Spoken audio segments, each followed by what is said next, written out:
ଉଠରେ ଉଠରେ ଉତ୍କଳ ସନ୍ତାନ, ଉଠିବୁ ତୁ କେତେ ଦିନେ, ପୂରୁବ ଗୌରବ ପୂରୁବ ସାହସ, ପଡ଼ିବ କି ତୋର ମନେ। ଏହି ଚିର ମର୍ମସ୍ପର୍ଶୀ ଶାନ୍ତ ଉଦ୍ବୋଧନଟି ଯାହାଙ୍କର ଥିଲା, ଆଜି ହେଉଛି ସେହି ମହାନ ବ୍ୟକ୍ତିଙ୍କର ପୁଣ୍ୟ ପବିତ୍ର ଜୟନ୍ତୀ ଦିବସ। ସେ ହେଉଛନ୍ତି ଆମ୍ଭମାନଙ୍କର ପ୍ରିୟ ମଧୁବାବୁ ବା ଉତ୍କଳ ଗୌରବ ମଧୁସୂଦନ ଦାସ। କଟକ ଜିଲ୍ଲାର ସତ୍ୟଭମପୁର ଗ୍ରାମରେ 1948 ମସିହା ଏପ୍ରିଲ ମାସ 28 ତାରିଖରେ ସେ ଆବିର୍ଭାବ ହୋଇଥିଲେ। ତାଙ୍କର ପିତା ଚୌଧୁରୀ ରଘୁନାଥ ଦାସ ଏବଂ ମାତା ପାର୍ବତୀ ଦେବୀ। ସେ ହିଁ ଥିଲେ ପ୍ରଥମ ଓଡ଼ିଆ MA, ପ୍ରଥମ ଓଡ଼ିଆ ଓକିଲ, ପ୍ରଥମ ଓଡ଼ିଆ ମନ୍ତ୍ରୀ ଆଉ ପ୍ରଥମ ଓଡ଼ିଆ ବିଲାତ ଯାତ୍ରୀ। ମଧୁବାବୁ ନିଜର ବିଦ୍ୟା, ବୁଦ୍ଧି, ବିଚକ୍ଷଣତା ଓ ପ୍ରତିଭା ବଳରେ ଓକିଲ ମହଲରେ ସବୁଠୁ ଉଚ୍ଚ ସ୍ଥାନ ଅଧିକାର କରିଥିଲେ। ମଧୁ ବାରିଷ୍ଟର ରୂପେ ସାରା ଓଡ଼ିଶାର ପୁରପଲ୍ଲୀରେ ସେ ସୁପରିଚିତ ଥିଲେ। ମଧୁବାବୁ ହେଉଛନ୍ତି ପ୍ରଥମ ଓଡ଼ିଆ ମନ୍ତ୍ରୀ। 1921 ମସିହାରେ ସେ ବିହାର ଓଡ଼ିଶାର ମନ୍ତ୍ରୀ ରୂପେ ନିର୍ବାଚିତ ହୋଇଥିଲେ। ସେ ମୁକ୍ତ କଣ୍ଠରେ କହିଥିଲେ, ମନ୍ତ୍ରୀମାନେ ଦେଶର ସେବକ, ସେମାନେ ବେତନ ନ ନେବା ଉଚିତ। ତତ୍କାଳୀନ ସରକାର ଏହି ପ୍ରସ୍ତାବକୁ ଗ୍ରହଣ ନ କରିବାରୁ ସେ ମନ୍ତ୍ରୀ ପଦରୁ ଇସ୍ତଫା ଦେଇଥିଲେ। ମଧୁବାବୁ ଓଡ଼ିଶାରେ ଶିଳ୍ପର ମୂଳଦୁଆ ପକାଇଥିଲେ। ମଧୁବାବୁଙ୍କ ଚେଷ୍ଟାରେ କଟକ ସୁନାରୂପାର ତାରକସି କାମ ପାଇଁ ପ୍ରସିଦ୍ଧି ଲାଭ କରିଛି। ଶିଳ୍ପର ଉନ୍ନତି ପାଇଁ ସେ ଉତ୍କଳ ଟ୍ୟାନେରୀ ନାମରେ ଏକ ଜୋତା କାରଖାନା ନିର୍ମାଣ କରାଇଥିଲେ।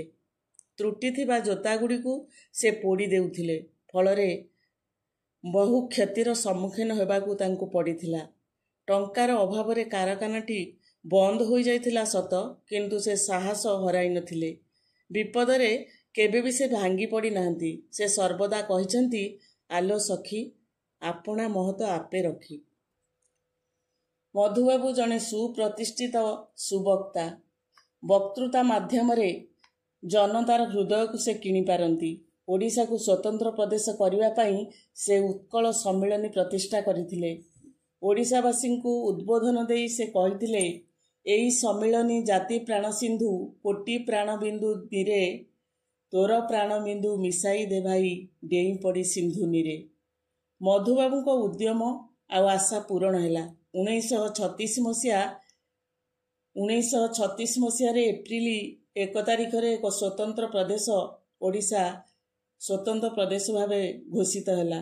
କିନ୍ତୁ ବଡ଼ ଦୁଃଖର କଥା, ସ୍ୱତନ୍ତ୍ର ପ୍ରଦେଶ ଘୋଷଣା ବେଳକୁ ଉତ୍କଳ ଗୌରବ ମଧୁବାବୁ ଆଉ ନଥିଲେ। 1986 ବର୍ଷ ବୟସରେ 1934 ମସିହା ଫେବୃଆରୀ ମାସ 4 ତାରିଖରେ ବିଦାୟ ନେଲେ ସବୁଦିନ ପାଇଁ ଓଡ଼ିଶା ମାଟିରୁ। ସେ ଚିରଦିନ ପାଇଁ ଅସ୍ତ ହୋଇଗଲେ ସତ, ହେଲେ ତାଙ୍କର କର୍ମମୟ ଜୀବନର ଆଦର୍ଶ ଯୁଗ ଯୁଗ ପାଇଁ ଏ ଜାତି ନିମନ୍ତେ ଆଲୋକବର୍ତ୍ତିକା ହୋଇ ରହିଥିବ। ହେ ମୋର ପ୍ରିୟ ଭାଇ ଭଉଣୀ, ଆସ ଆମେ ସମସ୍ତେ ମିଶି ଆଜି ଏହି ପବିତ୍ର ଜୟନ୍ତୀ ଦିବସରେ ମଧୁବାବୁଙ୍କର ଜୟଗାନ କରିବା ଆଉ ତାଙ୍କରି ଆଦର୍ଶରେ ଅନୁପ୍ରାଣିତ ହେବା ପାଇଁ ଶପଥ ନେବା। ହେ ବୀର ସଂଗ୍ରାମୀ ମଧୁବାବୁ, ତୁମେ ଉତ୍କଳ ମାତାର ସନ୍ତାନ, ତୁମ ଲାଗି ଆଜି ଓଡ଼ିଶା ଧନ୍ୟ, ଓଡ଼ିଆ ଭାଷା ରହେ ସମ୍ମାନ। ତୁମେ ଓଡ଼ିଶାର, ଓଡ଼ିଶା ତୁମର, ତୁମ ପାଦେ ଆମେ କରୁ ନମସ୍କାର। ଧନ୍ୟବାଦ।